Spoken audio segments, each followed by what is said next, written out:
What's up, everybody? Welcome to Podcast Now Plus. I'm Alex, and in this video, we got to talk about Square Enix and what's going on over there. Now, earlier today, I was actually seeing some pretty good stories from them, and the initial idea I had for this video was to talk about those good stories, but the reality is the good stories kind of came first, and then the bad stories came second, and I think there is far more bad than there is good. They definitely seem to be on the right track when it comes to financials. I think they're getting it together merchandise-wise. That was some of kind of the earlier stories that were coming out today. Obviously, they want to kind of be a pretty consistent publisher, I think, starting in 2027. That's not new. I'm pretty sure they talked about that last time as well, but it really seems like when we get to 2027, they want to have a very steady flow of pretty much the games that make them money, which is probably going to consist of like Dragon Quest, Final Fantasy, Kingdom Hearts. You would like to see Kingdom Hearts, I think, being in rotation a whole lot more,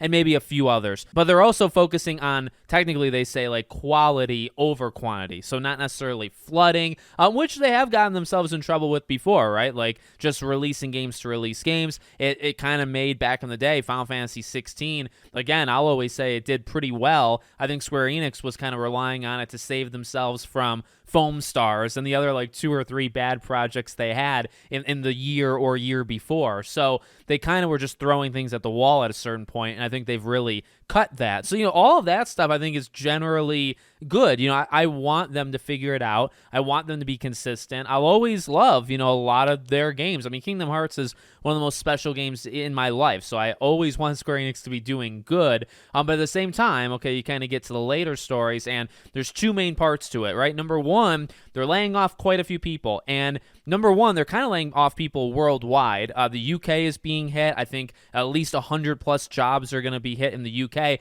And also they talk about Western, so I guess like US studios in that way. Western studios are going to be hit like big time. Now the thing is, they don't have a lot of Western properties, okay? Like, in fact, I think IGN did a thing, and they're right. Like, the only things they have left is Life is Strange, Outriders, and Just Cause. And Just Cause is dead for the most part. Outriders, like, you were doing an Outriders 2, but you pulled that contract, so that's dead. And Life is Strange, I mean, the rumors have been, right, that Deck 9 is making you another Life is Strange game, and then that's it. And it really seems like Deck 9 is being closed after that happens. So, honestly, Deck 9 could be a studio that they're talking about. They didn't say numbers in the West. They didn't say which studios are being impacted. I saw a lot of kind of community people on social media saying they got let go, which sucks because, and we're actually going to get back to it, because I think that Square Enix needs those people. Okay, we'll kind of just keep it short there. A lot of, some of them maybe were community managers. Their job was in the community. I saw maybe 4 different people that were let go in that field. So, okay, well, how does that connect to the last thing I kind of want to talk about? So, AI. They talk about that they want AI really to be doing, I believe, 70% of its QA and debugging by the end of 2027. Now, the writing is kind of, I think, on the wall for QA, even though it shouldn't be. I'm not in the industry in this way, so I don't have it like 100% accurate, but I've learned a lot in like almost 11 years covering it. And, QA is very important. And debugging, I mean, that's kind of what they're there for in the first place. Pretty much the people that are really testing these games, giving that feedback, and work so closely with the company that just they can understand, what makes a game good, what can make it frustrating, obviously can find the bugs and report on them. The thing is, I do think some of that stuff can be done by AI, and I'm not advocating that you should do it, but you can honestly see, as an outsider at least, that, okay, what I just described to you, right? Kind of playing through a game, combing through it, kind of figuring out what people might like, dislike, trying to find ways almost to break it so that you can fix that and get it fixed before the game comes out. Could you imagine AI doing that? The sad answer is yes. So I think that's kind of why, not just in Square Enix, but the writing has been on the wall for that field, I think, for a very, very long time. And, okay, well, 70%. They want AI to do 70% of that job in 2 years. So I really think a lot of these layoffs are either in that field or kind of closely related.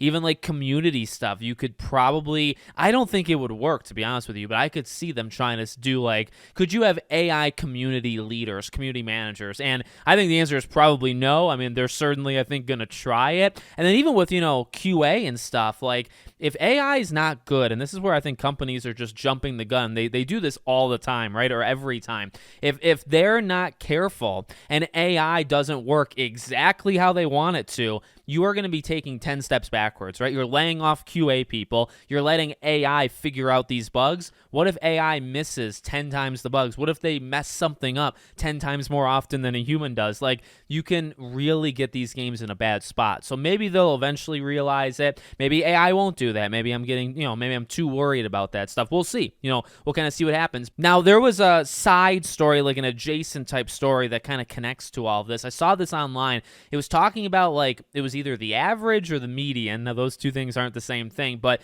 I think the average range of the age of people that play like Final Fantasy and Dragon Quest was 42. I remember that age for sure. 42 is the average age, let's say, for people that play those games. And it connects to, what we're talking about, especially community people, because you think about who these community managers and stuff are reaching out to. There are a lot of younger people, right? They're the TikTok generation. And while I'm not a big fan, actually of several of the people that these people would actually reach out to, you kind of do need them, because you need Final Fantasy to get introduced to the 20-somethings. I mean, I'm 29, so I'm not out of that yet, but the early 20s, teenagers. I can understand Dragon Quest because that's just, it's a franchise that's very old.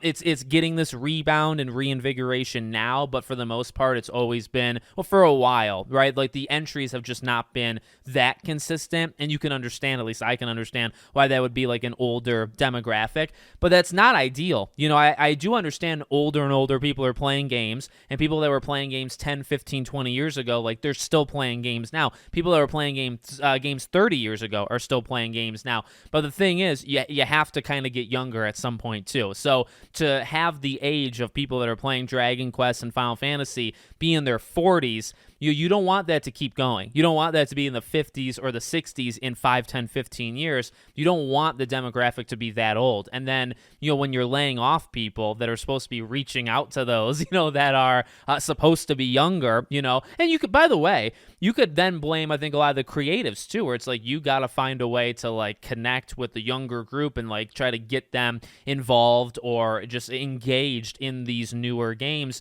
because it seems like maybe it's just the older people that are engaged in these older games. There's a lot more, I think, nuance and depth there, but it's just kind of something I wanted to throw in. So, again, a little good. I mean, like, they're kind of bouncing back at least a little bit, but for every like 2 steps forward, they kind of take like at least 2.5 or 3 steps backwards. So let me know what you guys think. Make sure, as always, you're subscribed to the channel, bell icon turned on, and hope to see you all on the next one.